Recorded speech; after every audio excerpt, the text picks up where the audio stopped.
Observe the rhythm of nature. The bloom gives way to the seed. The day yields to night. The inhale flows into the exhale. Everything is in constant flux, a dance of arising and ceasing. This is the universal truth of impermanence, Anicca. Our own lives mirror this rhythm. We experience moments of joy, sorrow, growth, and decline. Yet, often, we live as if this moment, this form, this identity will last forever. We cling to the pleasant, push away the unpleasant, and build our lives on the shaky ground of perceived permanence.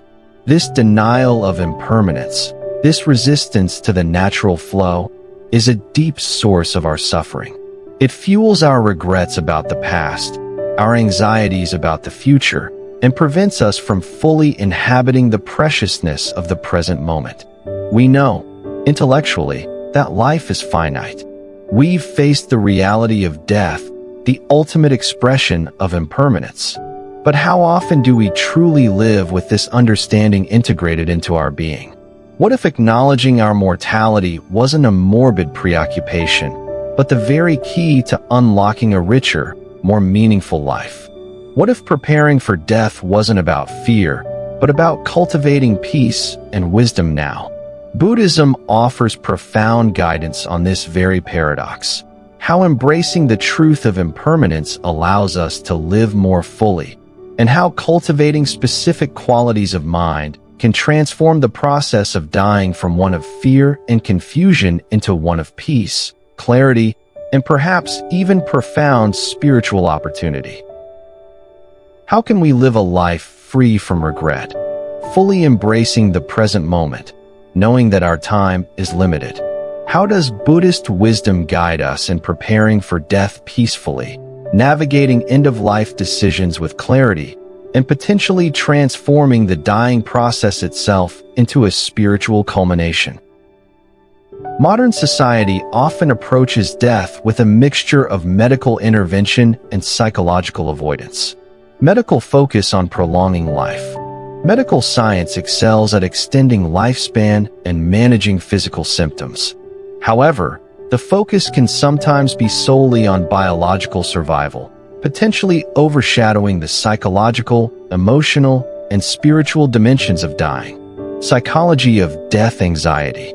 Psychology recognizes death anxiety, thanatophobia, as a common human experience. Terror management theory, for instance, suggests that much of human culture and self-esteem is built as a defense mechanism against the awareness of mortality. Coping strategies often involve denial, distraction, or seeking symbolic immortality, e.g., through legacy, achievements. Existential philosophy and meaning-making.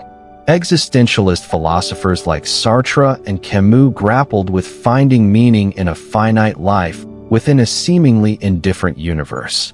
They emphasized radical freedom, responsibility, and creating one's own meaning through choices and actions, often in defiance of mortality. Palliative care and hospice movement.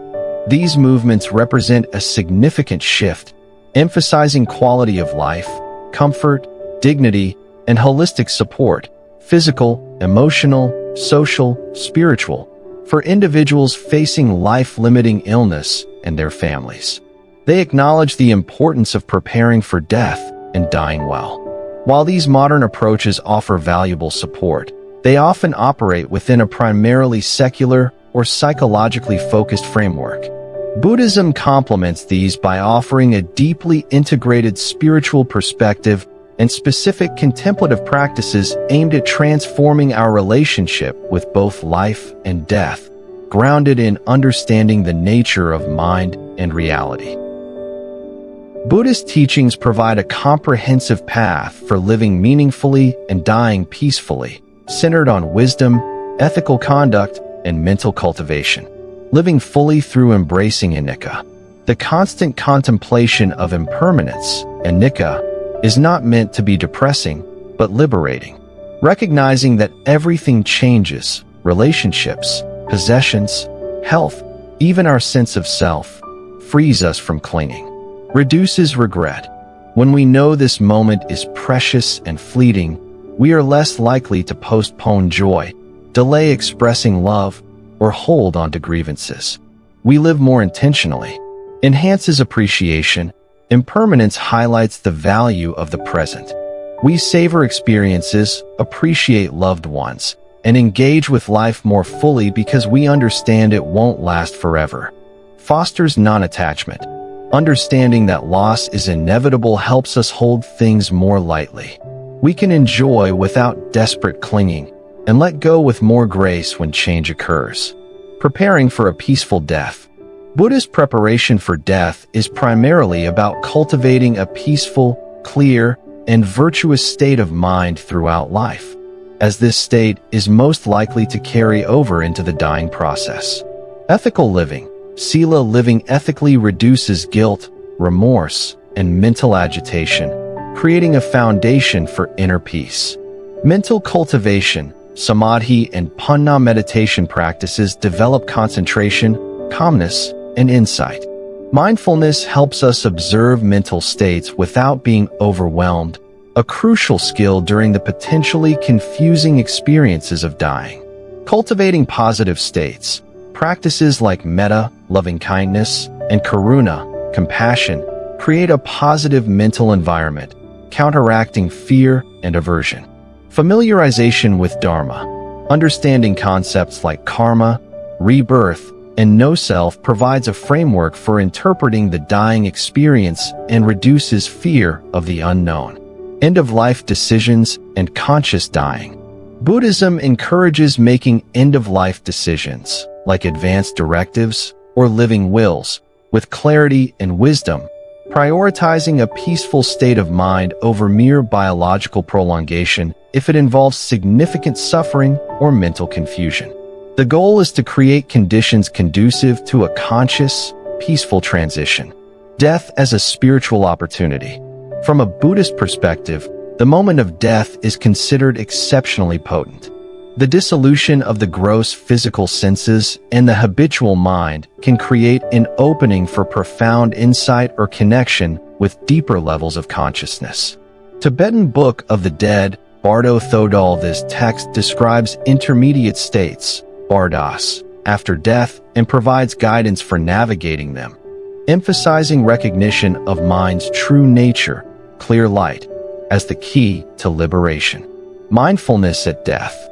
Maintaining awareness and a calm, virtuous state of mind up to the final breath is considered crucial for influencing the conditions of rebirth or potentially achieving liberation. Potential for enlightenment. While challenging, some traditions hold that a highly realized practitioner might even attain full enlightenment during the dying process. Therefore, living well, grounded in ethical conduct and mental cultivation, is the best preparation for dying well. The transition itself is viewed not just as an ending, but as a critical juncture with transformative potential. How can we integrate these insights into our daily lives? Daily impermanence reflection. Start or end your day by briefly contemplating the changing nature of things, your body, your thoughts, the world around you. Ask, what am I clinging to unnecessarily? How can I appreciate this moment more fully? Life review and letting go. Periodically reflect on your life. Are there unresolved conflicts, unexpressed feelings, or regrets? Practice forgiveness of self and others, and letting go of attachments that cause suffering. This clears mental clutter for a more peaceful present and future. Mindful decision-making. Apply mindfulness to all decisions, big and small. Consider the ethical implications, karma, and the long-term impact on your peace of mind. This includes contemplating and discussing end-of-life wishes with loved ones while you are healthy. Cultivating calm abiding. Shamatha regular meditation practice builds mental stability and resilience, enabling you to remain centered amidst life's changes and the challenges of aging or illness. Dedication of merit. Practice dedicating the positive energy from your wholesome actions towards the well-being of all beings and towards your own peaceful transition and eventual liberation. This broadens perspective beyond personal concerns. The prospect of death often evokes fear, pushing us to either ignore it or fight desperately against it. Buddhist wisdom invites a different approach, to turn towards our mortality, not with dread, but with mindful curiosity and acceptance. By embracing impermanence, we unlock the secret to living more fully, appreciating the preciousness of each moment without the burden of regret or the anxiety of clinging. By cultivating ethical conduct and mental clarity throughout life, we lay the foundation for a peaceful transition, transforming death from an enemy into a natural process, potentially even a profound spiritual passage. Living without regret doesn't mean avoiding mistakes. It means living intentionally, learning from experiences, and cultivating qualities like kindness, wisdom, and non-attachment.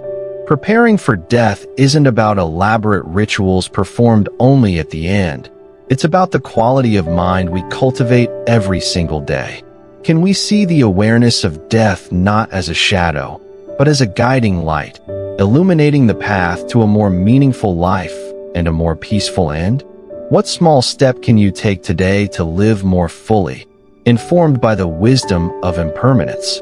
How can you begin to cultivate the inner peace that will serve you well, both in life and at the time of transition? How does the idea of preparing for death by living well resonate with you? What practices for cultivating peace and non-attachment seem most helpful? Share your thoughts and experiences on living meaningfully in the face of impermanence in the comments below.